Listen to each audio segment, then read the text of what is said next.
Sobat Maestro, sesaat lagi kita akan bersama-sama mengikuti ibadah minggu bersama Gereja Isa Al-Masih Jemaat Maleer.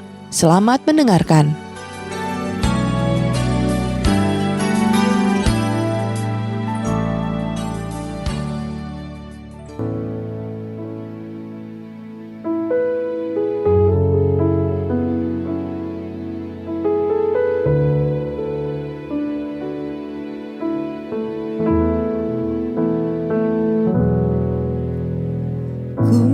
Hidup seturut kehendak-Mu, mengerjakan keselamatan yang telah Kau beri. Biarlah hidupku menjadi jawaban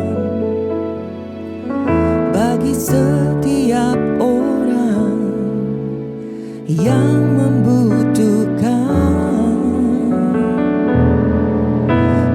Bercahaya bagaikan bintang-bintang di tengah kegelapan, terpancar terang kasih Tuhan.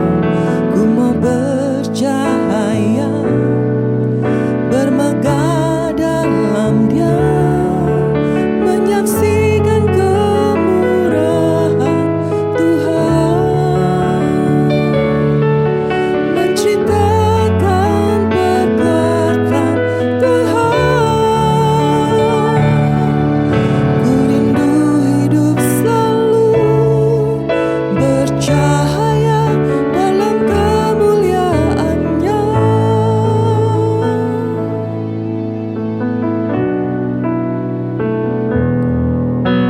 Setiap harga yang harus ku bayar telah menjadikan aku dewasa dalam-Mu. Berikanlah hati-Mu di dalamku, agar hidupku selalu untuk memuliakan-Mu.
bercahaya dalam kemuliaan-Nya.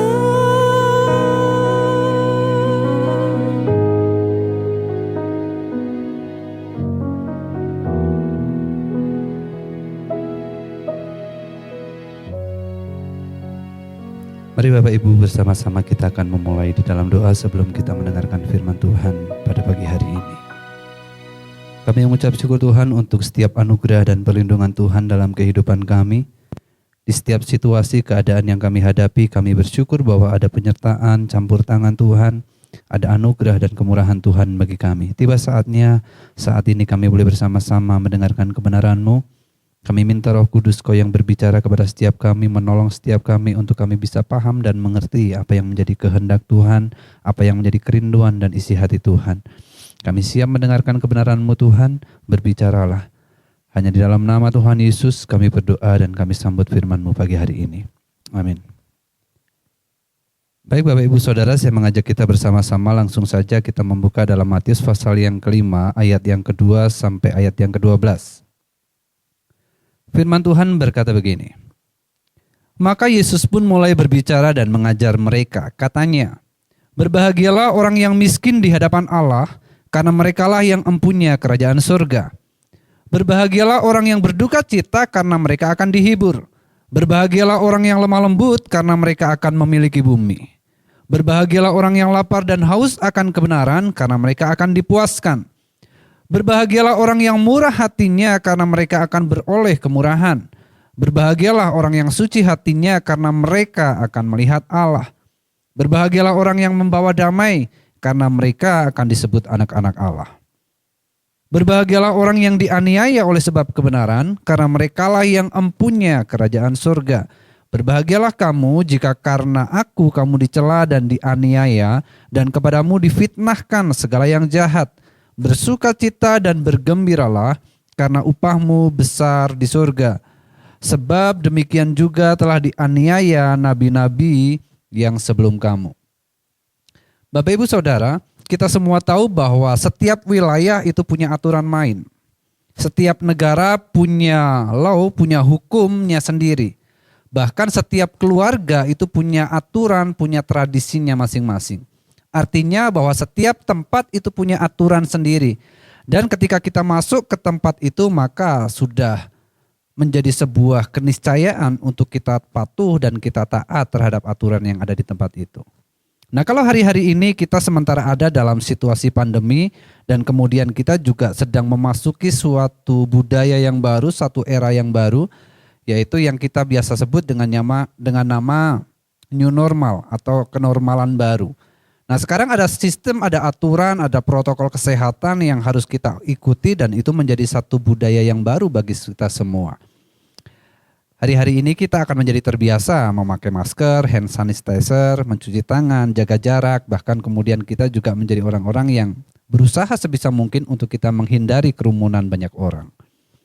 Tapi tahukah kita bahwa semua itu bukanlah kebiasaan kebanyakan orang dulu? Bukan kebiasaan kebanyakan orang, tetapi sekarang semua itu menjadi kebiasaan baru dalam kehidupan setiap orang sehari-hari. Sekalipun kita pun tidak bisa memungkiri bahwa sampai hari ini pun tetap saja masih ada orang-orang yang sulit untuk menjalankan kebiasaan baru tersebut. Nah Bapak Ibu Saudara, kalau kita cermati dalam Matius pasal yang kelima ayat 2 sampai ayat yang ke-12, ini merupakan bagian dari permulaan khotbah di bukit, yang kita biasa menyebutnya dengan ucapan bahagia. Nah ketika Tuhan Yesus menyampaikan ucapan bahagia ini, kita perlu mengerti bahwa ini adalah dasar, ini adalah pondasi yang Tuhan coba sampaikan kepada umat orang-orang yang sementara itu ada di zaman itu. Tujuannya jelas, bahwa Tuhan sementara sedang mempersiapkan setiap orang untuk mengenal tentang kerajaan surga. Jadi ucapan bahagia ini adalah pondasi dasar yang Tuhan bagikan, Tuhan Yesus ajarkan kepada orang-orang pada waktu itu supaya mereka mengenal tentang kerajaan surga. Nah kalau kemudian kita berbicara tentang kerajaan surga, maka bisa kita pastikan bahwa setiap orang ingin masuk ke dalam kerajaan surga.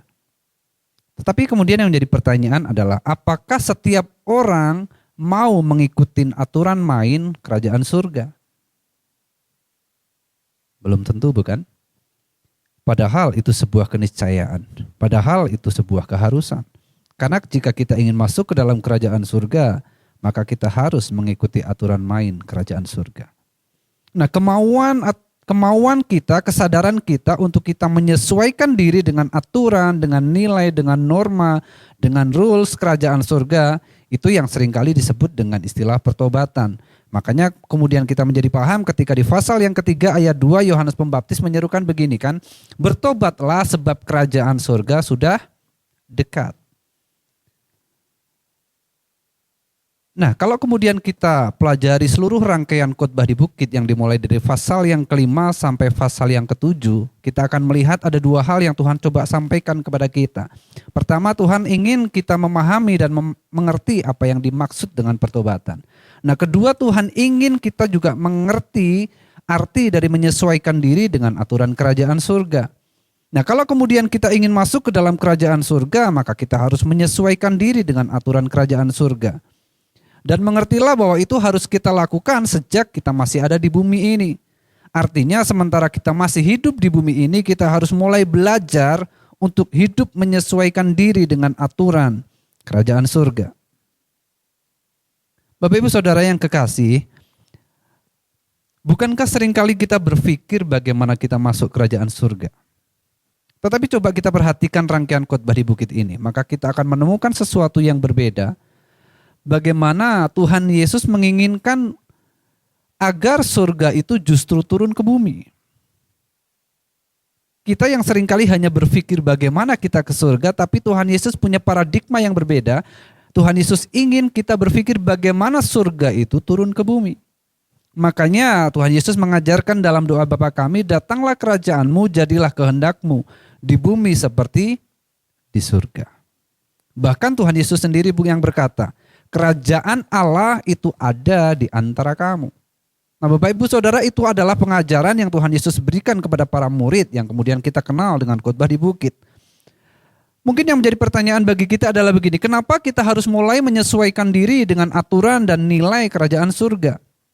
Mengertilah bahwa aturan dan nilai kerajaan surga itu berbeda jauh, bahkan berbanding terbalik dengan sistem, dengan norma, dengan filosofi, dengan aturan yang ada di dunia ini. Ada perbedaan yang sangat kontras, ada sistem, ada filosofi yang sangat berlawanan arah antara prinsip-prinsip dunia dengan prinsip-prinsip kerajaan Allah. Mari kita lihat apa yang menjadi contoh kekontrasan itu.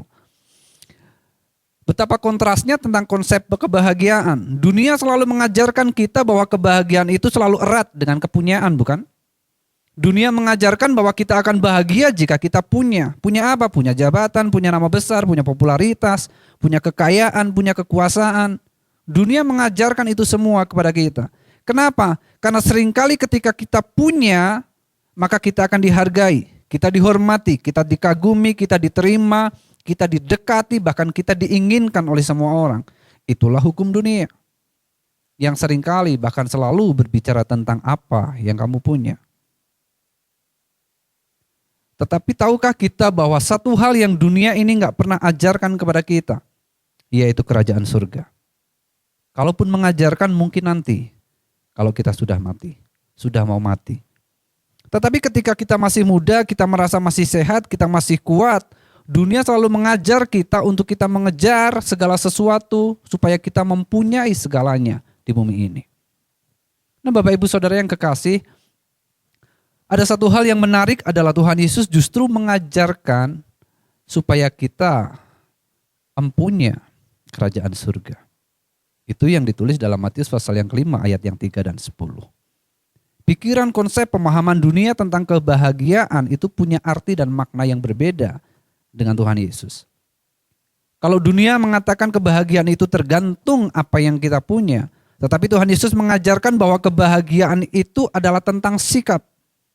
Nah, sikap seringkali ditentukan oleh posisi kita.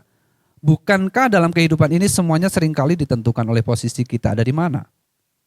Pernahkah Bapak Ibu Saudara merasa kesal atau marah kepada seseorang? Memang kita bisa kesal dan marah kepada orang lain, tapi pernahkah kita menyadari jika saja kita ada di posisi orang tersebut, mungkin sikap kita akan berbeda. Pernahkah Bapak Ibu Saudara makan di restoran yang mewah seorang diri, sendirian? Mana lebih bahagia, makan di restoran mewah sendirian atau makan walaupun sederhana tetapi bersama dengan keluarga? Tergantung posisi dan sikap kita. Karena itu, sikap itu menentukan kita ini bahagia atau tidak. Kita semua tahu tentang Jack Ma. Dia salah satu orang yang kaya di Cina. Tetapi ada satu perkataan yang luar biasa yang dikatakan oleh Jack Ma. Dia berkata bahwa dia lebih berbahagia ketika dia menjadi guru dibandingkan dia menjadi pebisnis atau orang kaya yang memiliki perusahaan Alibaba dengan omset miliaran dolar. Tapi dia berkata bahwa dia lebih bahagia ketika dia menjadi guru. Nah, dunia ini mengajarkan kepada kita tentang kebahagiaan itu ditentukan apa yang kita punya. Tapi Tuhan Yesus mengajarkan bahwa kebahagiaan itu ditentukan oleh sikap kita bagaimana. Yang pertama, sikap kita di hadapan Allah. Nah, bagaimana kita menempatkan diri kita di hadapan Allah? Siapa itu Allah? Allah itu siapa? Diri kita siapa? Kita mesti sadar bahwa Allah adalah pencipta dan kita ciptaan. Allah itu besar dan kita kecil. Allah itu suci sedangkan kita pendosa. Allah adalah sumber berkat sementara kita hanyalah penerima dan penyalur berkat. Allah itu maha sempurna sedangkan kita hanyalah debu belaka. Kita bisa belajar dari Daud, seorang raja yang hebat, raja yang besar. Dia menempatkan diri dalam posisi dengan sikap bahwa dirinya kecil sedangkan Allah itu besar. Kemudian yang menjadi pertanyaan adalah apakah Daud miskin? Tentu tidak, karena dia seorang raja, tentu dia punya segalanya.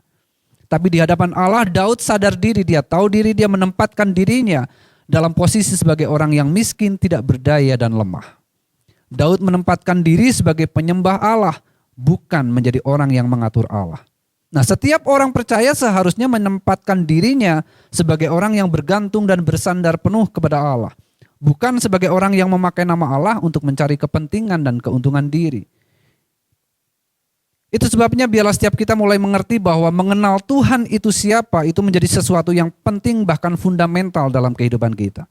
Pengenalan kita akan Tuhan membuat kita mampu menempatkan diri kita di posisi mana, dan kemudian kita akan bersikap seperti apa. A.W. Tozer pernah berkata begini, apa yang kita pikirkan tentang Allah itulah yang terpenting tentang kita. Jadi ada atau tidak adanya Tuhan dalam hidup kita itu adalah hal yang paling utama. Seberapa kita mengenal Allah itu yang membuat kita tahu posisi kita di dalam hidup kita. Tanpa pengenalan Tuhan maka kita akan menjadi orang yang mudah kehilangan arah dalam hidup ini. Nah, kalau kemudian kita ada di dunia ini sementara Tuhan punya maksud supaya kita bisa menghadirkan suasana surga di bumi ini, maka kita perlu menghidupi nilai-nilai, kita perlu menghidupi aturan-aturan main kerajaan surga supaya kemudian suasana surga itu turun ke bumi. Ada banyak orang yang mengalami kejatuhan, namun pada akhirnya orang tersebut mampu bangkit kembali oleh karena masih memiliki Tuhan. Makanya kita mengerti bahwa kalau kemudian ada orang yang berkata begini, kita boleh kehilangan segalanya, tetapi kalau kita masih punya Tuhan, itu cukup. Cukup apa? Cukup untuk membuat kita bangkit kembali. Andai kata kita berduka, ada penghiburan dari Allah. Andai kata kita ditinggalkan sekalipun, pada kita ada Allah yang tak pernah meninggalkan kita. Nah, sikap percaya dan bersandar dan bersyukur kepada Tuhan, itu menjadi penting dalam hidup kita. Percayalah ketika kita percaya, bersandar dan bersyukur kepada Allah, disitulah letak kebahagiaan itu sesungguhnya. Nah, kemudian yang kedua adalah sikap kita terhadap kebenaran. Orang yang tidak punya pegangan dalam hidup, maka dia akan ditelan oleh dunia ini. Hidup ini penuh dengan gelombang, hidup ini penuh dengan banyak tantangan dan kesulitan. Tetapi percayalah, sikap kita terhadap kebenaran itu akan menolong kita. Sekalipun orang berusaha menghancurkan kita, namun ketika kita berada dalam posisi benar, maka keyakinan, sikap, dan posisi kita itu tidak akan tergoyahkan. Apabila kita berpegang kepada kebenaran, maka gelombang sebesar apapun itu tidak akan pernah menghanyutkan dan menenggelamkan kita. Jangan pernah menjauh dari kebenaran, karena begitu kita menjauh, maka kita akan menjadi sangat rapuh. Jangan pernah menyimpang, bahkan sekedar berpikir pun jangan. Karena ketika kita menyimpang, maka kita akan tenggelam dan terhilang. Jadi tetaplah berpegang kepada kebenaran.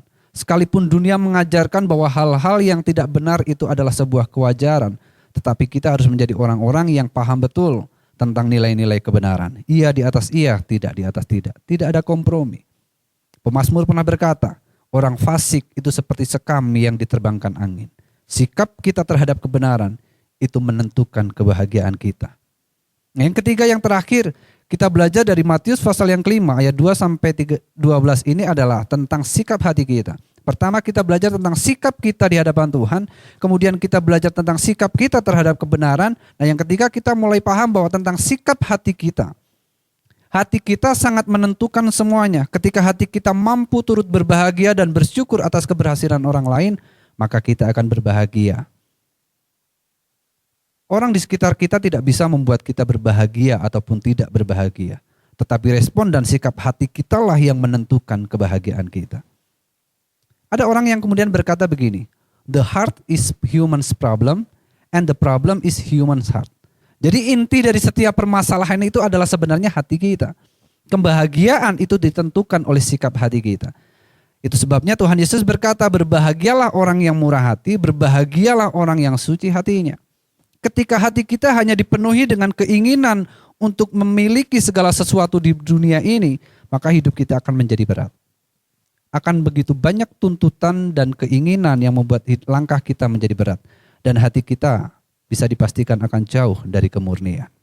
Nah, kalau itu terjadi, maka kita akan jauh dari kebahagiaan.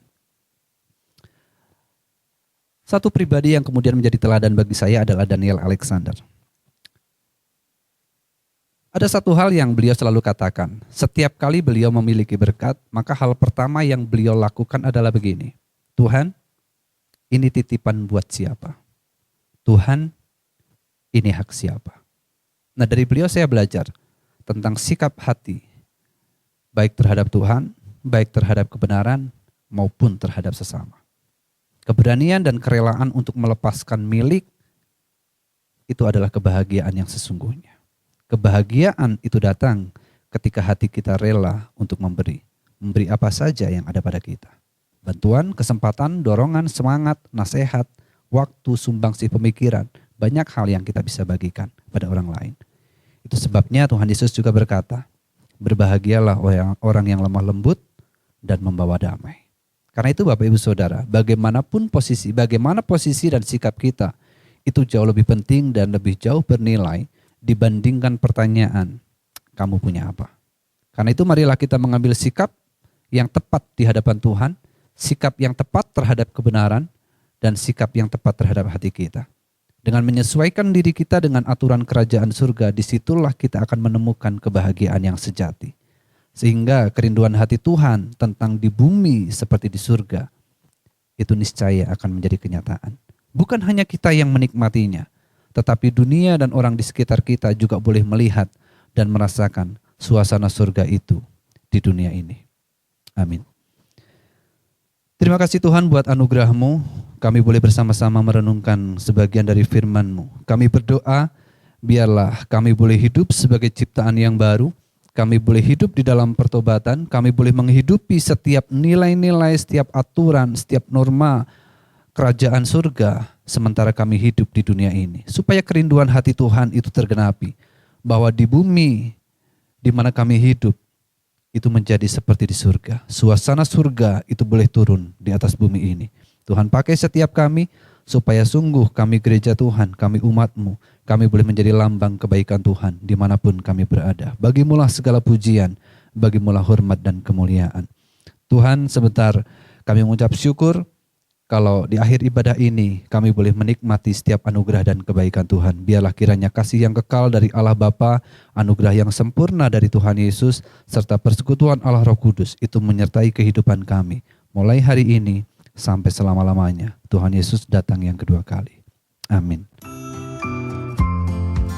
Demikian Bapak Ibu Saudara ibadah kita hari ini.